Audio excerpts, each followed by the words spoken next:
Muchas gracias por la invitación. Es un placer estar aquí con todos ustedes.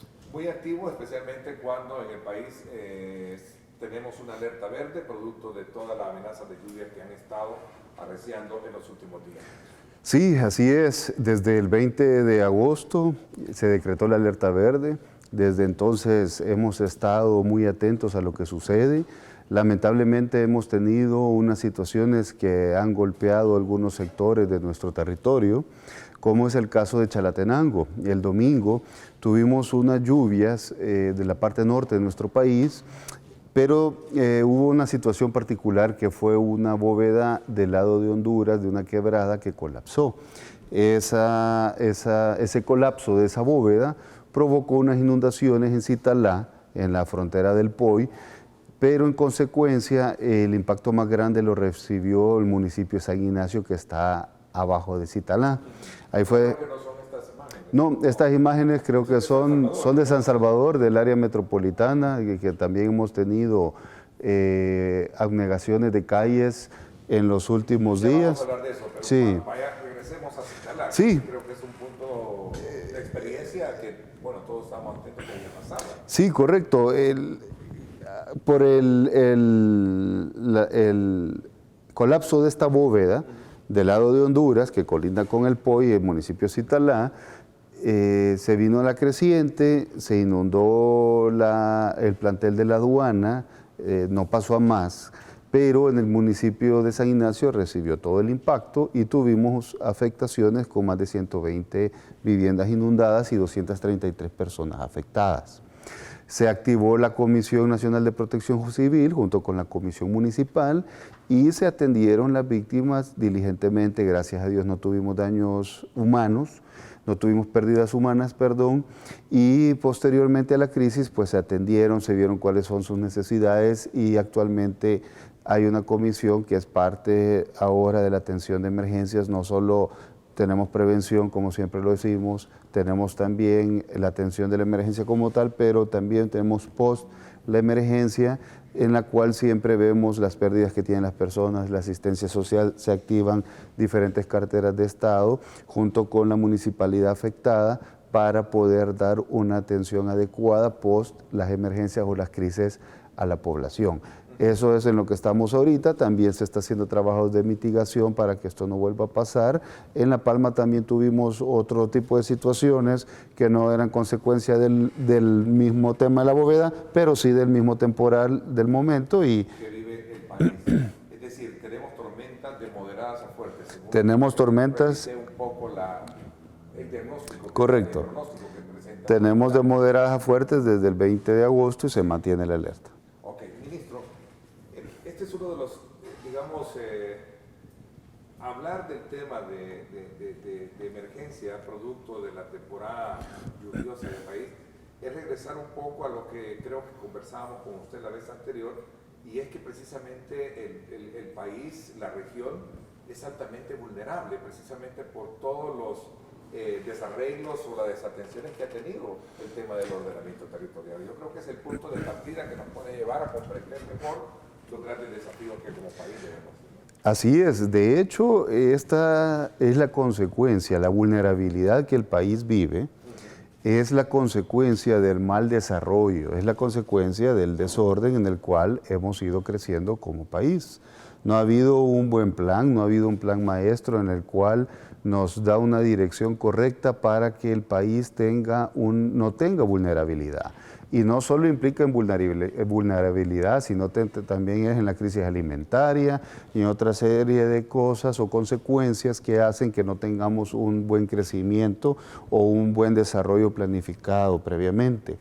Y este es una consecuencia de ello. Cada vez que llueve, en un ratito, en las calles del área metropolitana, en otras cabeceras departamentales como San Miguel y Santa Ana, se inunda inmediatamente en cuestión de minutos.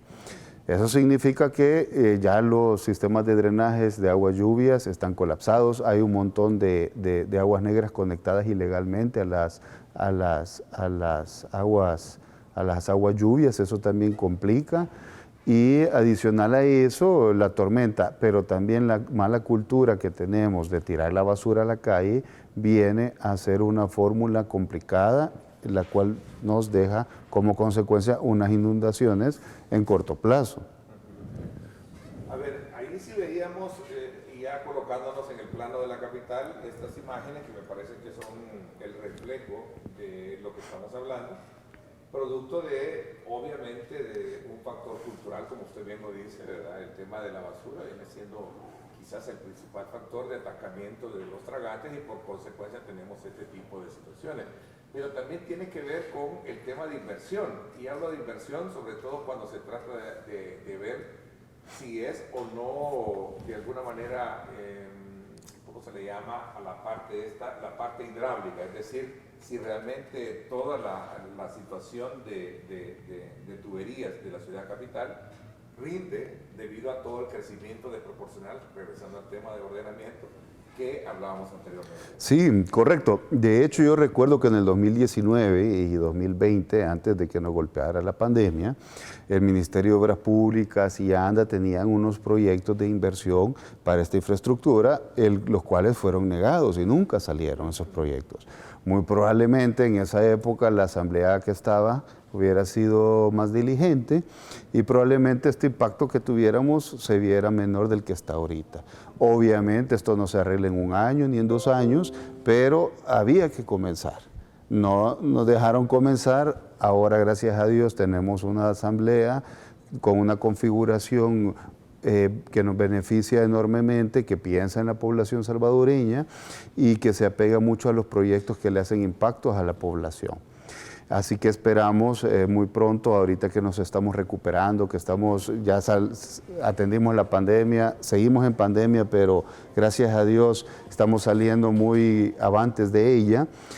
Y ahora vienen todos estos proyectos que estamos seguros que cuando se comiencen a realizar vamos a poder minimizar mucho estos impactos que estamos teniendo por errores de diseño o desidia en las cosas de muchos años atrás. A ver, cerremos un poquito este ciclo de crecimiento que ha tenido la población, hablar de ordenamiento para evitar, obviamente, que colapsen las tuberías.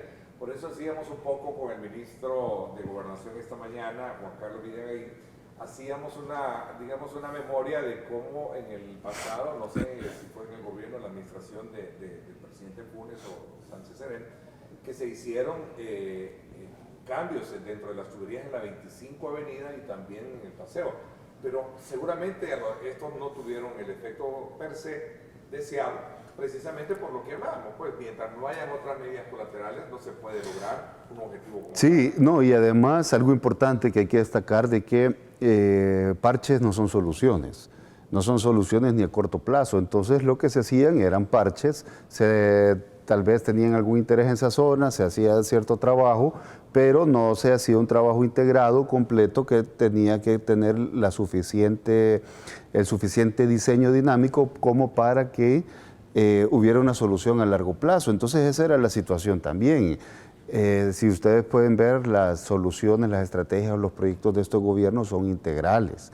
No solo es ataquemos el tema puntualmente, sino que también se ven las consecuencias o también se ven otros temas secundarios que deben de arreglarse y deben de complementarse para que el proyecto principal tenga éxito. Y eso es lo que no se ha visto en los gobiernos anteriores. Eso es muy importante.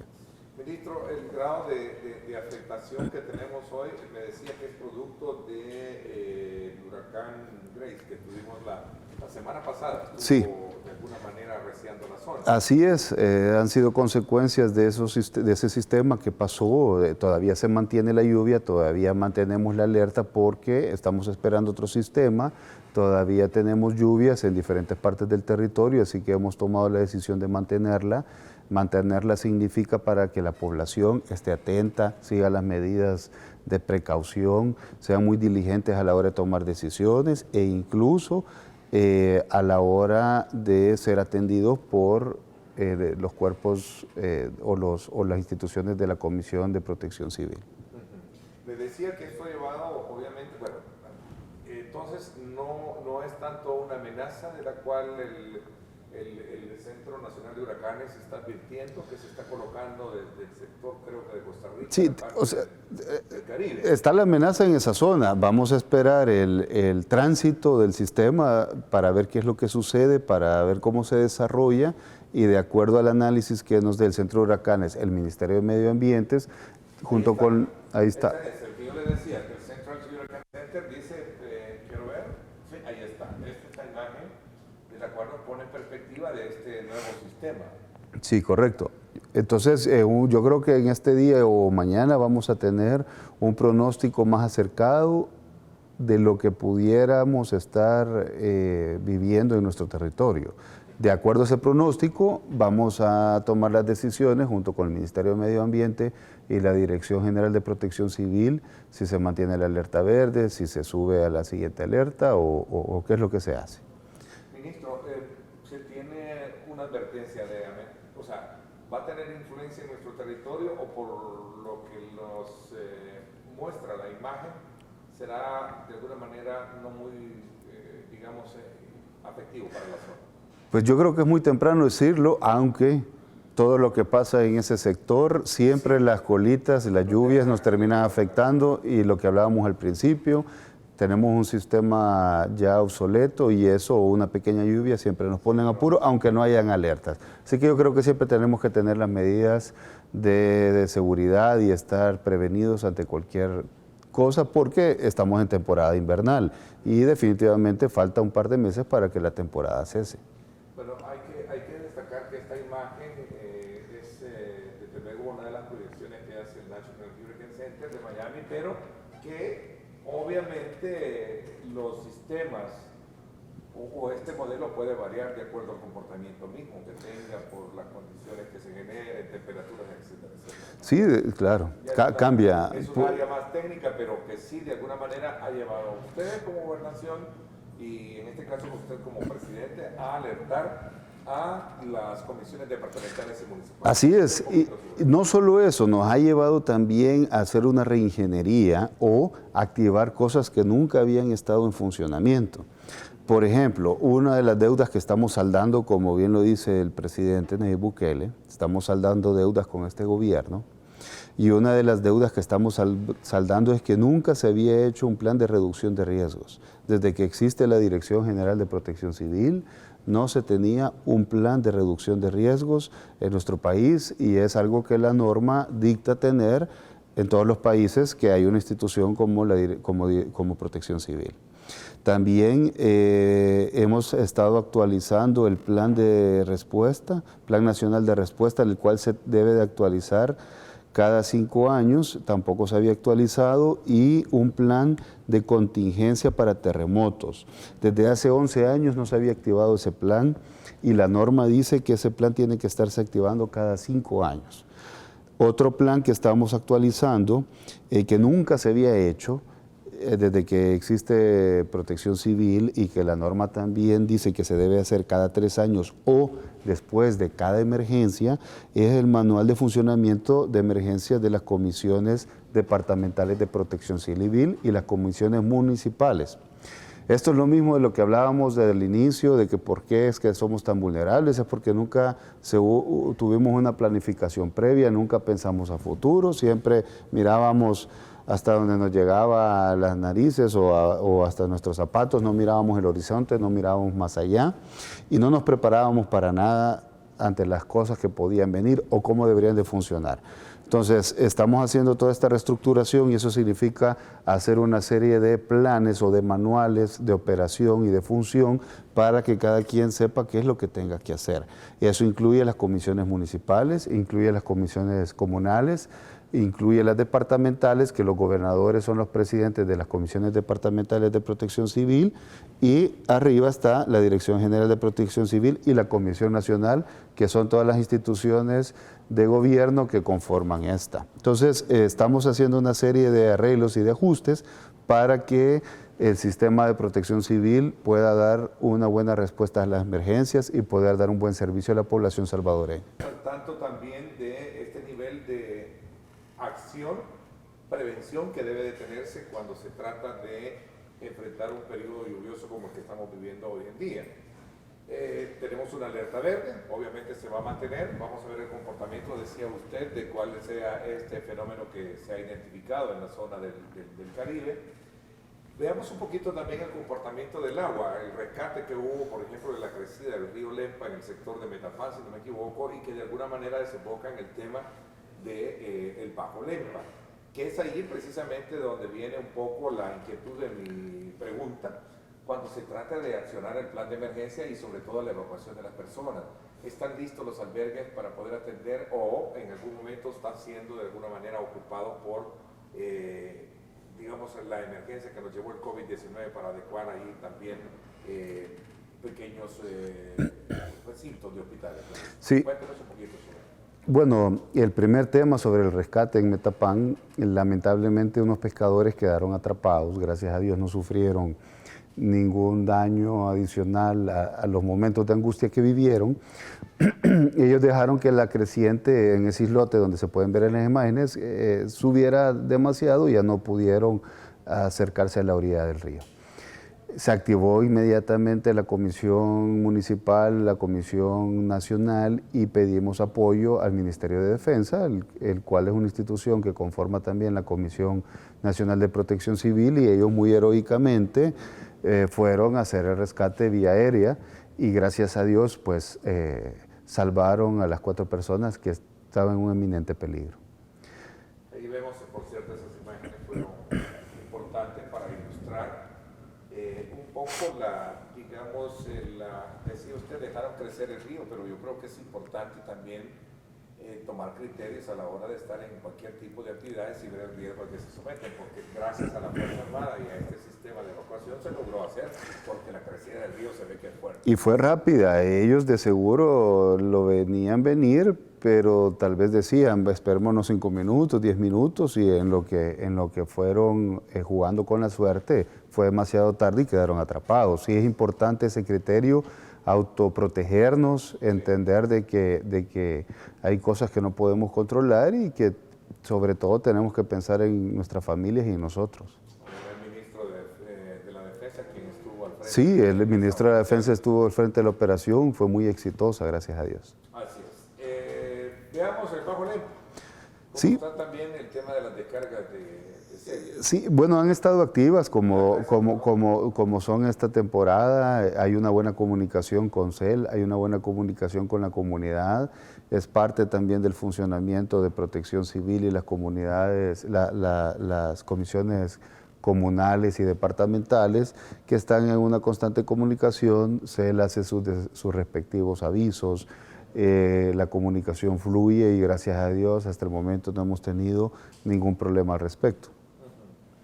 ¿Y los albergues en qué condiciones están? Los albergues, tenemos varios albergues previamente equipados, que fue parte del plan invernal.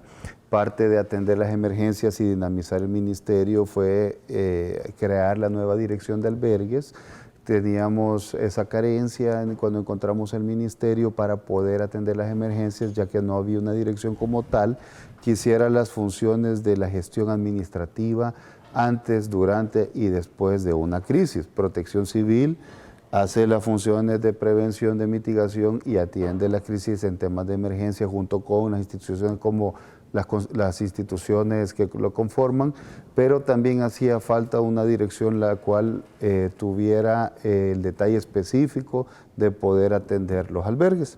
Entonces, esto nos dio como un buen resultado varios albergues en diferentes puntos del territorio, así como se diseñó el plan invernal.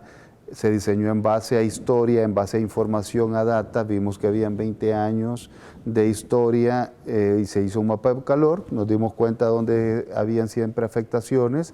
Ahí fue donde se aplicó la parte preventiva y de mitigación del plan invernal. Y paralelo, ahí fue donde nosotros dijimos que teníamos que instalar esos albergues preventivos, que era donde tradicionalmente siempre nos ocasionaba un movimiento de personas para poder ser refugiadas. Tenemos varios albergues en todo el territorio, están de forma estratégica en todos los departamentos y estos funcionan como albergues ya preestablecidos, pero también como bodegas más cerca de lugares donde tradicionalmente suceden cosas. Quisiéramos tener un albergue por municipio, no se puede. Actualmente tenemos unos planes en desarrollo para poder hacer eso, pero con estos albergues no solo atendemos gente de esos municipios o de esos lugares cerca, sino que también nos sirve, si no podemos llevar gente hacia esos albergues, tener los insumos en corto tiempo para poderlos hacer llegar a lugares tal vez inhóspitos, que sale más fácil llevar insumos que trasladar personas hacia el albergue. ¿Se está monitoreando el nivel, el caudal del río Lempa? Sí, es parte del trabajo constante, se está monitoreando y hasta el momento no hemos tenido ninguna afectación. Lempa, por ejemplo, hablando de la zona de Baja? Dependemos mucho de la comunicación que nos hace CEL a la Dirección de Protección Civil, y cuando hay un aviso de descarga hay unos horarios que se cumplen y con esos horarios las comunidades y los municipios que conforman o que pasan en el recorrido del río y de sus descargas, pues se activan para evitar tragedias, y hasta ahorita ha sido muy eficiente. Aquí hay una pregunta muy interesante que tiene que ver con el tema de las bóvedas. San Salvador tiene muchas bóvedas y se están creando muchos huecos en las calles. Sí. ¿Tiene algún diagnóstico? Y creo que esto más le corresponde, pero también ustedes al Ministerio de Obras Públicas, pero sí sé que el problema es esta cárcava que se abre. Sí, lamentablemente es lo que hablábamos al principio, tenemos un problema sistemático. Cuando comenzó el plan invernal en abril se hizo una limpieza masiva y se sigue haciendo limpieza masiva de las bóvedas, del alcantarillado, de las aguas negras. Se ha sacado una cantidad enorme de basura desde que comenzó el plan invernal en abril, se han limpiado ríos. Y lamentablemente la gente sigue tirando basura, todo esto se acumula y es la consecuencia que tenemos de que se hacen pequeños puntos de crisis en las calles, y es donde vemos estas afectaciones. Pues ahora diligentemente se activan rápido las medidas de emergencia junto con el Ministerio de Obras Públicas y Fovial. Fuera ideal que no sucediera esto, pero sucede, y cuando ya tengamos una infraestructura renovada, estoy seguro de que vamos a ver mucho menos estas situaciones todos los días. Bueno, el tiempo se me fue. Quiero agradecerle, ministro. Gracias a usted. Entiendo también que se está haciendo una apuesta muy importante para poder llevar a un nivel mucho mayor en términos profesionales la escuela de bomberos, ¿no? Así es, no solo la escuela, sino que los que tenemos ahorita los estamos reforzando, estamos haciendo una gran inversión, vamos a reclutar más bomberos y estamos haciendo una inversión para que tengan el equipo ideal, un equipo renovado con tecnología de última generación, no solo para que atiendan incendios, sino que para que nuestros héroes también, cuando los atiendan, tengan una protección ideal para su integridad física. Bueno, y vaya este saludo y este reconocimiento también para esos héroes anónimos, ¿verdad? Que a la hora de un incendio obviamente ponen en riesgo su vida, sí, y toda la profesionalidad que los lleva. Así que un saludo muy especial a todos. Un saludo, los admiramos mucho. Muchísimas gracias, ministro. Gracias, fue un placer. Gracias por la invitación. Gracias. Saludos. Por ponernos al día también cómo está la situación. Yo creo que no pase a más y que tengamos sistemas de lluvias normales, ¿verdad?, propios de la época, y que no nos vaya a llevar a ninguna emergencia. Primero Dios.